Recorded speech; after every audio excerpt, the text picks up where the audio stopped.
When a narcissist demon enters your life, their main objective becomes to spiritually stall you, destroy you, and steal your powers in a silent way.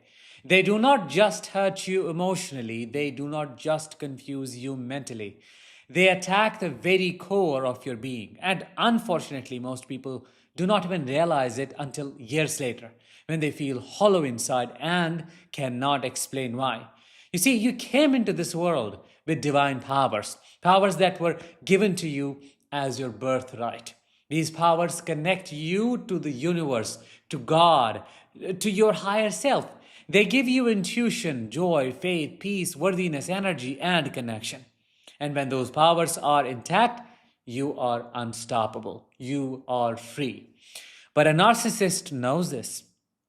And by design, they come into your life to quietly dismantle these sacred gifts. They want you cut off from your intuition so you cannot sense danger. They want your joy silenced so you forget what makes your soul sing. They want your faith crushed so you cannot imagine a better future. This is why living with a narcissist feels so much darker than any normal relationship problem. By now, you must know you're not dealing with an individual's flaws, you're dealing with a spiritual predator, an energy that feeds off your light and leaves you with nothing but a lot of darkness inside. I'm Danish, a narcissistic abuse recovery professional.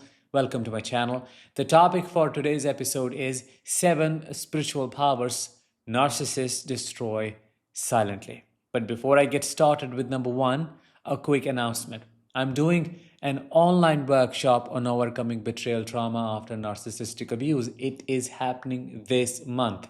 And if you want to book your spot at an early bird price, click the link in the description or the I button above. Now, let's get into the first spiritual power. The power of divine guidance, aka intuition. Your intuition is your first defense against evil. It is that sacred inner voice that whispers, something is not right here. It is the sudden gut feeling when someone is lying, the quiet pull that guides you toward what is safe, what is true, and what is good for your soul. When a narcissist enters your life, this is the first thing they go after. They gaslight you until you cannot tell the difference between truth and lies. If you notice a red flag, they immediately dismiss it. Oh, you are paranoid. Oh, you are reading too much. Oh, you are overreacting. Classic, you are imagining things, right? Over time, you begin to silence your inner voice, don't you? You second guess yourself. You start thinking, maybe they're right. Maybe I'm crazy. I've lost it. Why do they do this? Because if you trust your divine guidance, you will see through them. Simple. You will recognize the demon behind the mask. You will walk away. They cannot allow that. So they wage war against your intuition. The outcome is devastating. A lot of survivors come out of these relationships unable to trust themselves. Even simple decisions feel overwhelming because the sacred compass has been scrambled. And until healing begins, they keep looking outside for answers, forgetting the truest answers were always within. Number 2, the power of energetic sovereignty. You're not just flesh and bone, you're energy. Your spirit radiates like prana, chi, life force. The energy is what creates your reality. You're meant to be sovereign over it, directing it toward growth, healing, love, creation. But with a narcissist, you become a battery. They drain you, exploit you, and feed off your light. Suddenly, your energy no longer flows toward your dreams, passions, or your healing. It is swallowed by their chaos. Every fight, every manipulation, and every guilt trip, these are designed to bleed your life force dry. Now, again, why do they do this? Because they have no light of their own. I've said it so many times. They're empty shells disconnected from the divine. They cannot generate energy. They can only steal. And the outcome is a life where you no longer feel like the author of your own story. Everything revolves around them, their moods, their patterns, and their drama. You forget that you were once sovereign, once capable of creating beauty. The narcissist turns you into a secondary character in their twisted play, while your own destiny gets sidelined. Number three, the power of recognizing your divine worth. Your worth is divine. It exists simply because you exist. You're a part of the universe, a creation of God, and your value is unconditional. But the narcissist knows this and wants to rewrite the truth. They make your worth conditional, performance based. Suddenly, your value depends on how useful you are to them. Did you praise them today? Then you are valuable. Did you set a boundary? Suddenly you're worthless. You're the most horrible person ever. Why do they do this? Because if you recognize your divine worth, you will never tolerate their abuse, will you? You will never chase them. So they chip away at your self esteem until you feel unworthy without their approval. The outcome is beyond disastrous. A lot of people come out begging for love that should have been theirs without question. They confuse abuse with affection. They start believing that their value only exists when someone else validates it, and this spiritual blindness keeps them trapped long after the relationship ends because they were forced to betray themselves. Number four, the power of inner stillness, sanctuary. Deep within you is a sacred sanctuary, a place of stillness where the noise of the world cannot reach. This is where you feel peace, where you breathe, where you remember who you are. A lot of people access it via meditation, some through painting their own creative streak, but we all have it. Narcissists fear this place though, they don't have it. So they do everything to destroy it. They create chaos at night when you need rest. They interrupt your quiet moments. They accuse you when you try to withdraw and recharge. They keep you in a constant state of alert.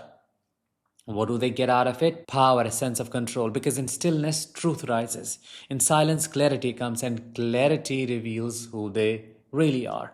The outcome is this: you forget what it feels like to rest.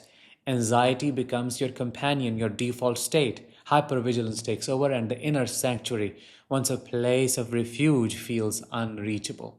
Without stillness, the soul cannot heal.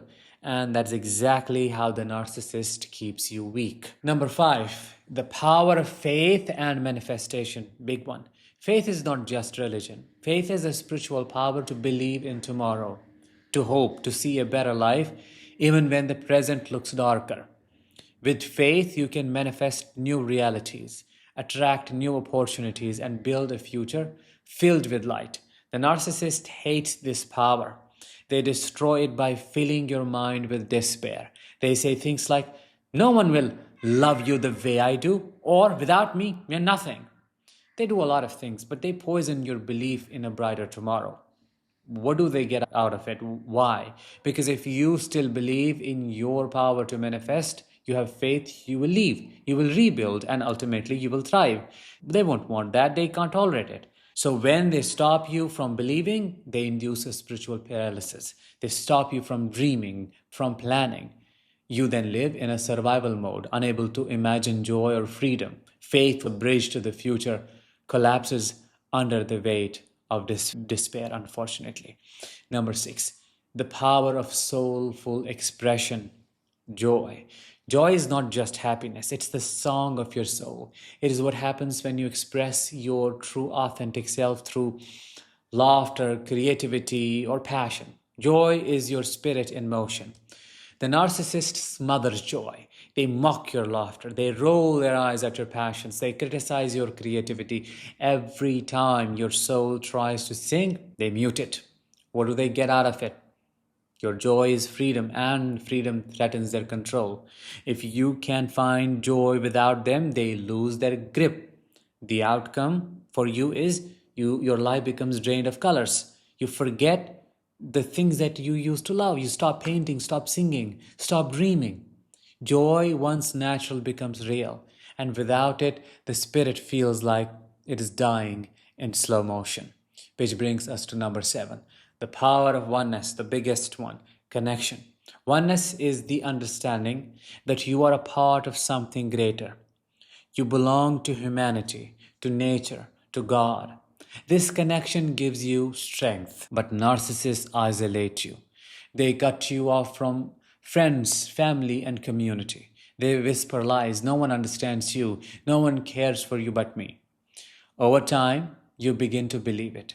They do not want you to experience liberation. If you're supported by the world, you won't need them. So they sever your bond until you feel spiritually abandoned. And then you feel alone even in a crowd. You feel cut off not just from people, but from life itself, unfortunately. The sacred truth of oneness is replaced with the illusion of isolation. And that illusion keeps you enslaved and living in fear. Let's bring it all together. This is what makes narcissistic abuse so dangerous, because it's not just emotional, it is spiritual, and I have said it so many times. The narcissist's goal is to destroy the divine powers that protect you and guide you. And these powers are not gone. Don't misunderstand me. They're still within you. Your intuition can awaken. Your energy can be restored. Your worth can be remembered. Your stillness can be rebuilt. Your faith can be reignited. Your joy can be rediscovered. Your connection can be healed. The narcissist may have tried to bury them, but they were never theirs to take. They were always yours. And with healing, they can rise, which is what I invite you to do in my workshop, Overcoming Betrayal Trauma After Narcissistic Abuse. The link to book your spot at an early bird price is in the description. I look forward to connecting with you there. Until then, let the healing begin and continue.